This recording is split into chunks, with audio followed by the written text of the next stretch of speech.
So this is our Prompt Automation plugin. So we already installed it. Basically, we developed this thing. And after developing these things, we have to unpack our projects and it will install accordingly. So, what we know, what is the functionality of it? So, basically, I had firstly to save some prompts from here. So I already saved some prompts and found it here. I save any prompts in your browser, it will come under this section, okay. So, and in this portion, basically, we can put this web design query. So, for now, we will use this query code and we can not this one, but we can start with it. Okay. So, okay. In this section, we can easily use it properly.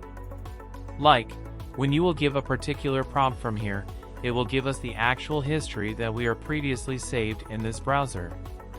Okay? So, from here, you can dynamically pass any data.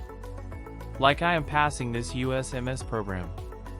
You can see, it has already created a program previously. Okay? We already passed the same data, that's why it confused. Like this way, we can use this Prompt Automator plugin in your ChatGPT console. And you can store any kinds of prompts under this plugin as well. So this is the current functionality. One thing we forgot to mention that we can select any kind of language where we will be storing our prompt, okay? So, this is the one of the good functionality.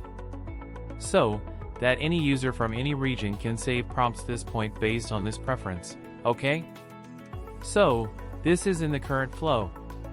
So, later we will add category and other part in this section so that we can specifically add prompt data category and accordingly we can use it. So, this is the current object for now. Thank you.